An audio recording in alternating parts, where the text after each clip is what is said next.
Hello.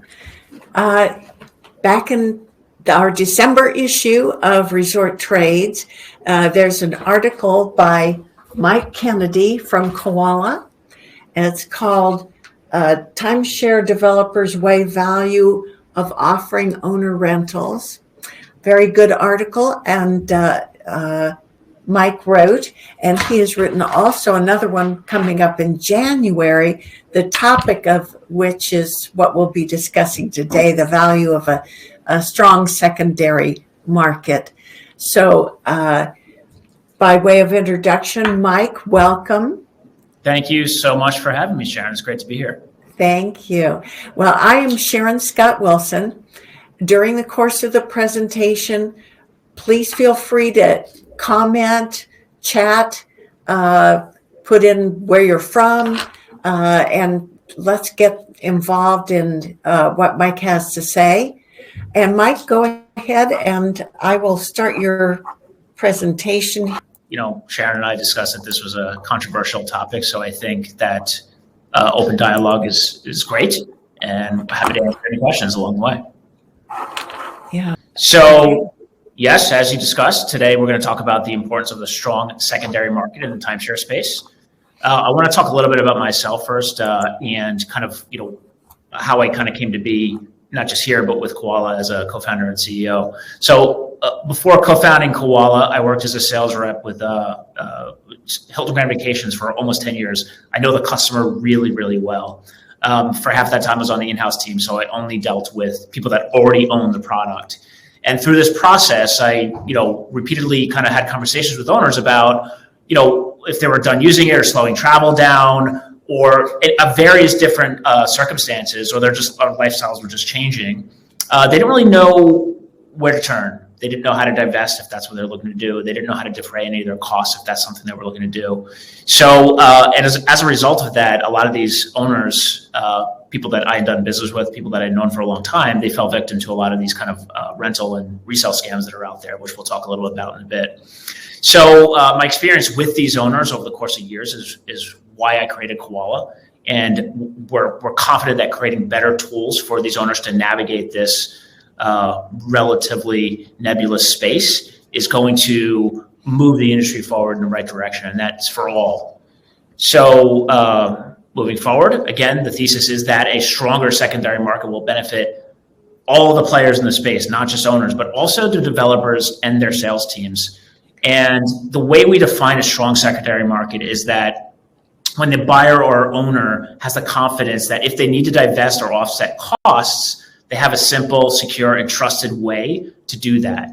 And Mike, if I might interject, I think this is a good time to really emphasize the fact that Koala is not a resales platform. That is correct.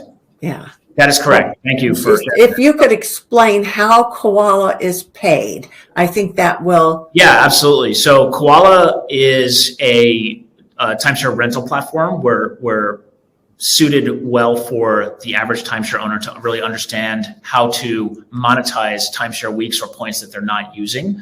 We take no upfront fees, which is something we'll talk about in a little bit. It's very unique for this industry.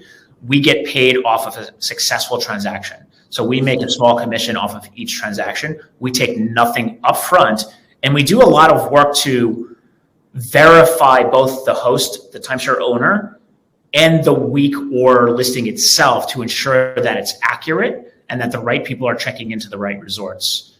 It's a very different process than your standard vacation rental because there's a third party involved, there's a resort involved, and there's, as anyone knows in this industry, there's some intricacies in how that guest certificate gets changed, and ensuring that the people can show up and check in is something that we really take a lot of pride in ensuring that everyone has a good experience.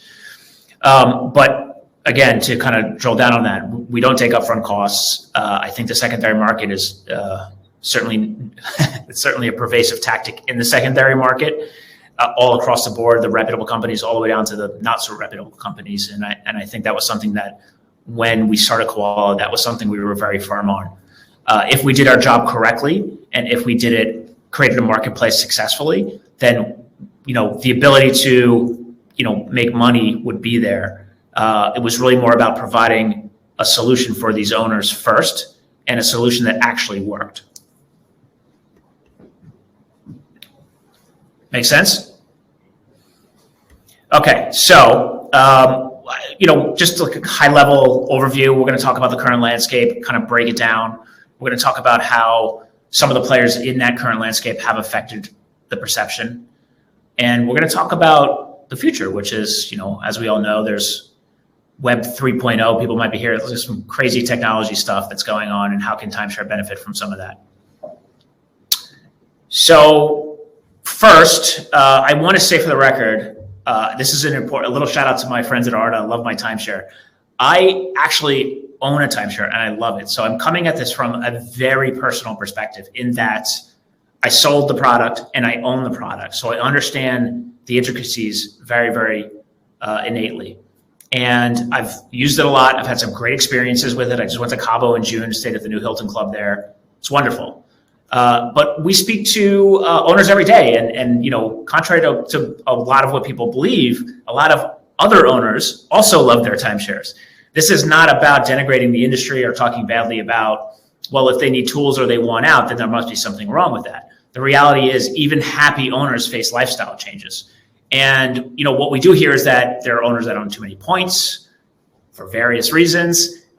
They couldn't get the dates they wanted for a certain year, so they'd rather have some cash to maybe take a trip somewhere, or they're just slowing down travel. Again, lifestyle changes are kind of what they're facing, and obviously there's some significant obstacles out there with the pandemic that may or may not kind of inhibit people's ability to travel. So the tools that we're creating are not an exit tool per se. They are a way to encourage healthy activity when you actually own the product.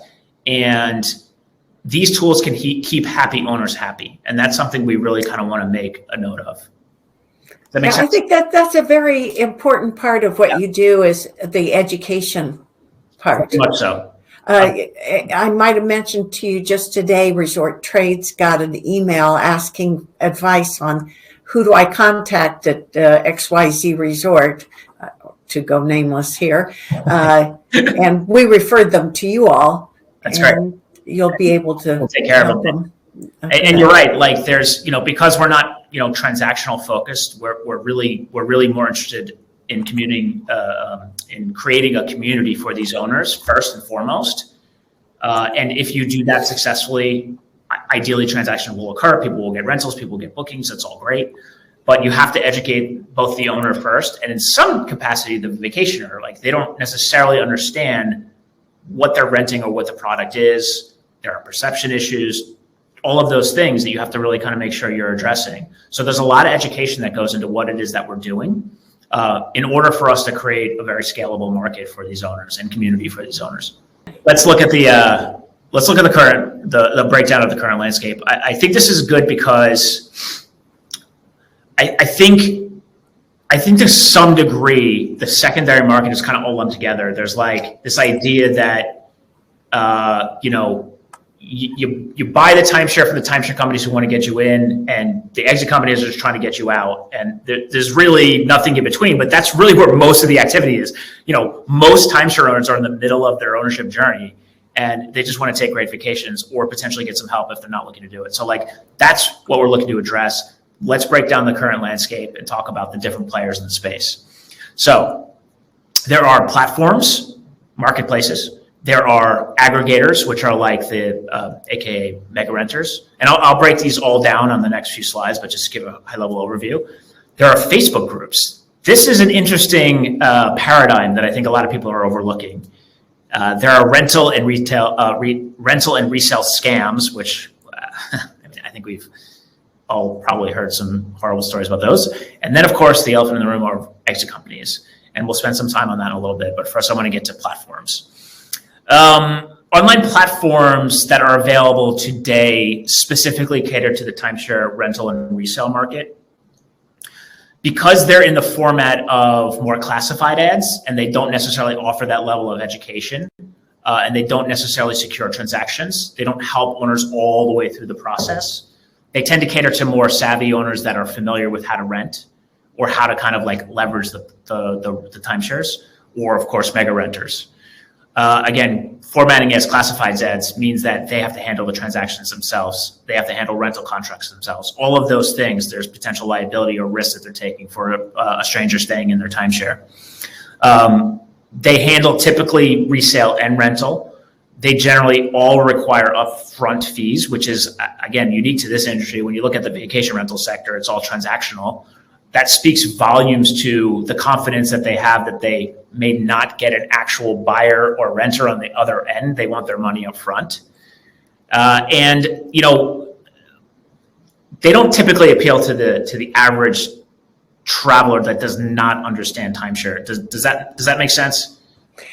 Yeah, and you're talking about third-party providers or developers themselves? Or? No, not developers. These are all like third-party marketplaces. Okay. There's management companies. Well, those management companies would fall under the aggregators. So those are typically people that manage the points, or they kind of like help owners really navigate their specific ownership.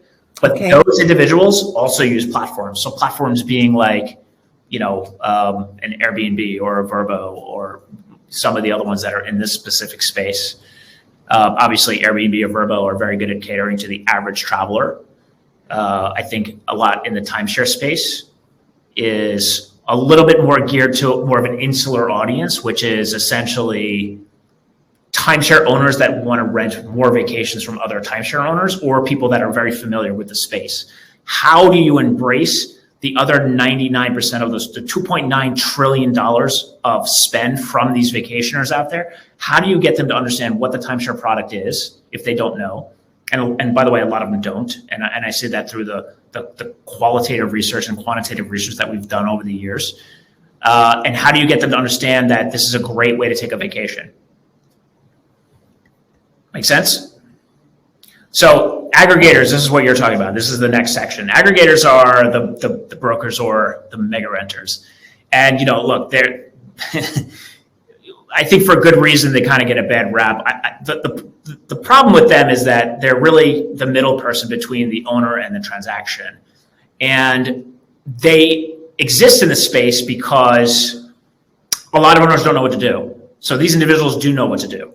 And they do know how to take advantage of the marketplace. They do know how to leverage the marketplace.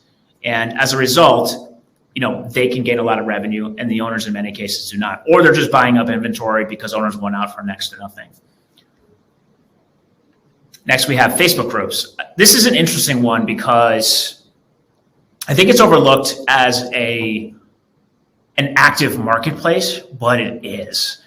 And what we mean by that is there are literally hundreds of thousands of timeshare owners that are talking to each other, that are engaging with each other, asking advice, and also renting or selling to each other.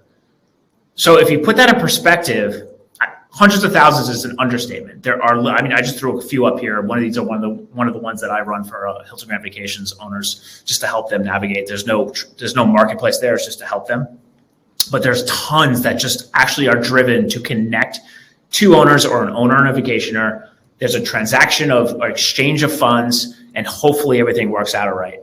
Obviously, the problem there is that it's not secure, it's not safe. There are scams all the time that are happening. I'm reading all of this all the time, but it shows a really strong demand and need for this type of product. If people are circumventing systems and hacking systems, that generally shows you that there is a demand and a need for this type of product. So again, what we want to do is really create a similar experience for these owners where they're getting the best price possible, but they don't have to go through this insecure marketplace. And of course, we have our friends that are rental and resale scams. This is becoming more pervasive and more problematic. And in these same Facebook groups, you see a lot of people talking about, hey, has anyone ever heard of this company? They said they're affiliated with X, and they're offering me $5,000 for my points, and all I have to do is pay them $500. It's crazy how effective it is and how pervasive it is in the industry. And it just goes to show you again that there's a real need for a product like this. If people are willing to kind of overlook very clear and obvious red flags to potentially gain some sort of financial value out of something they're maybe not using, then that signals to all of us that, giving more clear pathways to successfully transact in this category, I think would be really helpful to everyone. Because unfortunately what happens is, look, I had an owner when I worked at Hilton. He was a doctor, spent $100,000 or more on this timeshare, and he paid these guys like $3,000.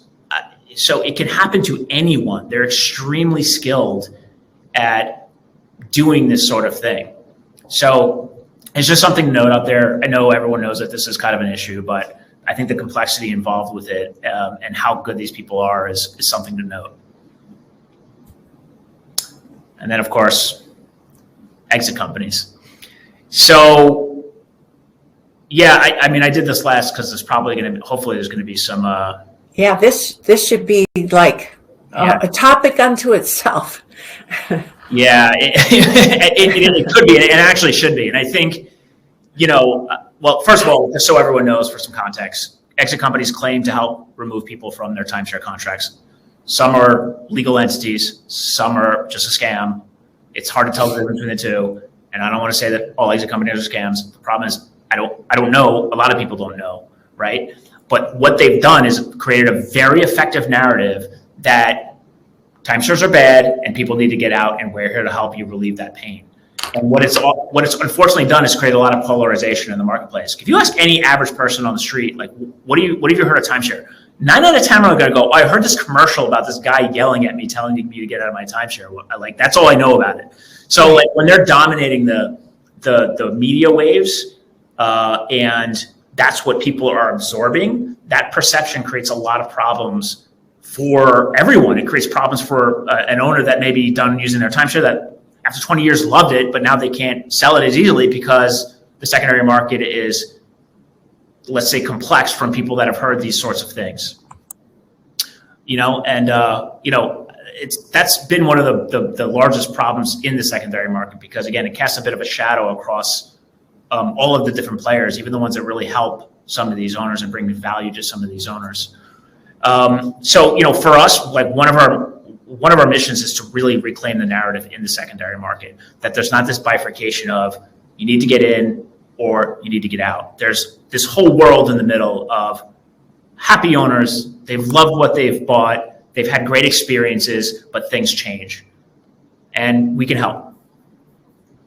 Anyone have any questions or comments on the exit company stuff? Yes, actually, David David C., I should say. This is great so far. Not able to watch all through. Will a video link be provided? And yes, David, we will have it on YouTube, and we'll send you a link. Gaetan Babin said, got it. You answered. Oh, thank you. Gaetan said, again, Mike, great so far. When you refer to platform, give us an example or a specific name. Sure. So platforms are Tug, Red Week, Timeshare Users Group. These are platforms that people are using. Yeah, those are like the primary ones. There's a few others. So things like that, things that are very specifically geared towards timeshare rentals or sales. There's obviously a lot of other marketplaces, and particularly in the vacation rental sectors, there's tons. Obviously, the most notable being Vrbo and Airbnb, but we have Timeshare Users Group and Red Week probably being the more dominant ones in the timeshare space. Does that answer your question? A great question, Gaetan. Thank you. Very good question. So, any other comments on the exit companies? We'll move past that. We'll leave that one alone for now.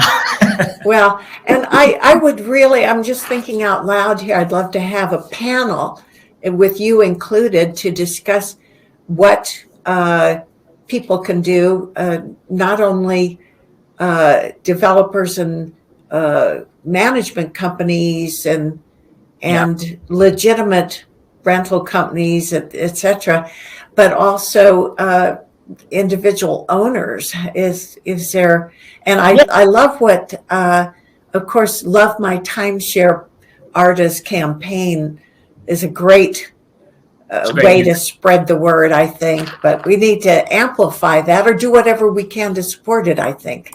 Well, definitely. And I think to your point also, exit companies exist because a strong secondary market does not. Like, that's it, like hard stop. if there were very clear pathways to do the things that owners wanted to do or needed to do, let's just say, there wouldn't be this need for this very heavy-handed, separation from these sorts of things.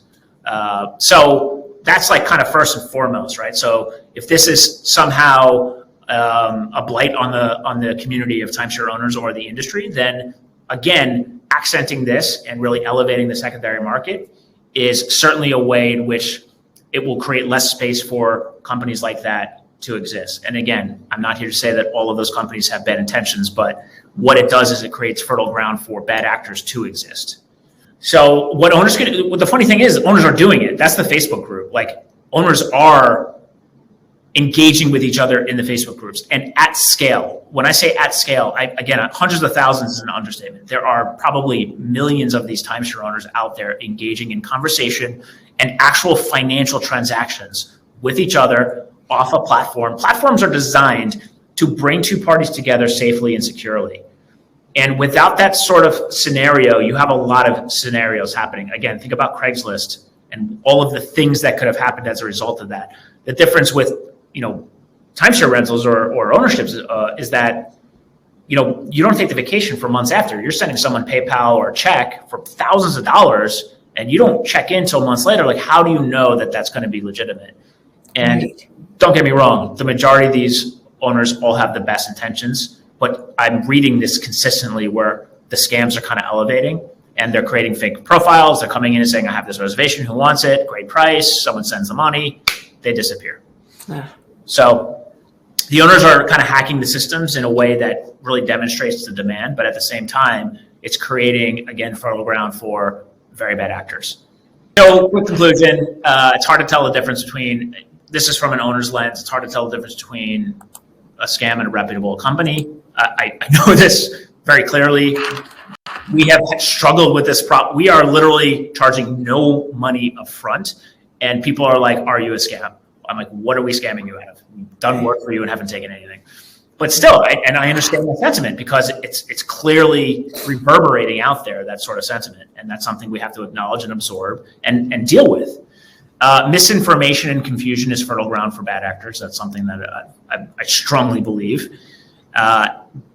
These bad actors damage reputation, and the bad perception creates challenges with adoption. And what I mean by that is this is where I think the developers really want to pay attention because, I spent 10 years on the table. It was absolutely the largest challenge that I faced. The largest objection that I had to deal with on the table was an owner, potential prospect that didn't own, talking about, well, I've heard timeshares are not liquid. I can't get out if I want to. They sell for nothing, or I don't want to be stuck with this maintenance fee. Same thing with owners that were potentially looking to upgrade. I don't want to add maintenance fees. I could potentially use this once in a while. I would like more, but what if I don't use it? I'm kind of stuck with these maintenance fees. So if you reduce that barrier to entry, I feel confident that sales are going to go up. And we actually have some data that will demonstrate that. We can talk about that on the next one. Good. You're building yourself a whole scenario for the next one. So yeah, this is just kind of reiterating all that stuff, which is that better secondary market, better perception equals new owner growth. That's just something for more specifically tailored to, the developers. And again, this is based off of qualitative and quantitative research. Moving forward, so more importantly, like the tools that we're developing, putting them in the hands of the people that not just want, but expect those tools. The emerging marketplace, these are potentially younger travelers, they're more tech savvy, they're more interested in experience and flexibility. They're less susceptible to information asymmetry. I want to kind of like stay on this for a little bit. It's getting hard. If someone is very clearly able to find a discounted resale, it's going to create a lot of friction when the salesperson is trying to sell that product at the developer prices. And again, just like addressing that, and even from 10 years ago where that information was not as readily or easily available, today that is very easily and readily available. So just really kind of, again, bolstering the secondary market to kind of reduce those deltas between what the developers, selling the product for and what the owner can divest at it from, but also what that secondary market is at as a price point. Make sense? Good. Okay, Yeah. cool. So that's it. I mean, that's really the presentation. Obviously there's a lot of other things that we can talk about, and would love to hear any comments. So this is how you get in touch. My email's there. You can scan this code and you'll get a text from our company right there. So you can engage with us right away if you have any questions. Well, Don Killenback says, do you market your listings anywhere beside Koala? If so, where? So we do marketing on various channels. We do marketing with PPC on Google. There's a lot of different things we do to market our listings. It really depends on the listing, the demand for that listing, the price point at which people list it at. But we have a lot of tools in our tool chest, let's say. Again, keep in mind, we are not a supply first platform. Whereas what I mean by that is we take money from the owner when they make a listing. That's how every other operator does it on a platform. That's how they work, which means that when someone uploads a listing, we have to get to work if we want to get paid. So we do a lot of things to ensure success. Well, that's great. Gaetan, again, often the motivation of a timeshare owner is not so much to get rental revenue, but to get out. So what do you feel are their options? Love My Timeshare is a genius promotion, but often the option of getting out is their only intent. So often resorts offer ridiculous exit options, such as a fee plus 3 years of maintenance fees. Do you think registration is the only real solution? Legislation is the only real solution? Oh man, that's a loaded question. So let me start by saying, we can't solve all of the problems. We're part of the conversation, and we're hopefully part of the solution, which is something that we all hopefully will strive to make better, the secondary market, right? And the primary market.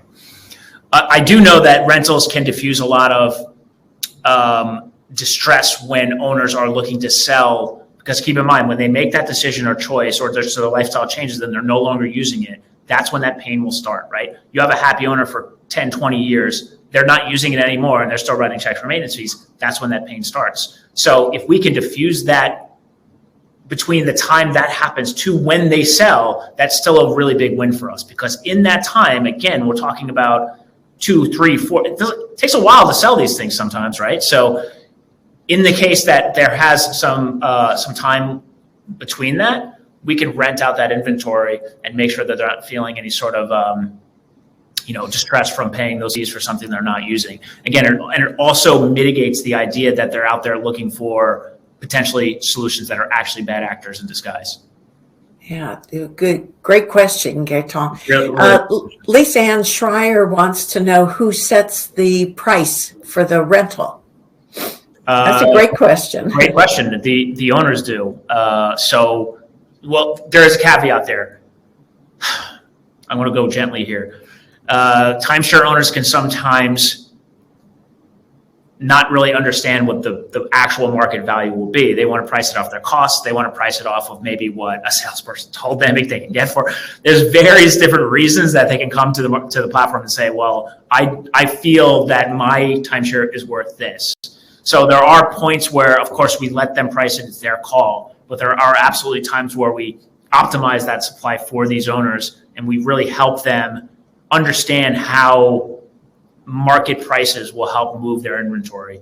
Yeah, give them some guidance, I guess. Give some guidance, help them, and it's not just about telling them to reduce their price. It's about helping them understand why pricing like this will help them get success. No one cares what their costs are, and I don't mean that to be derogatory.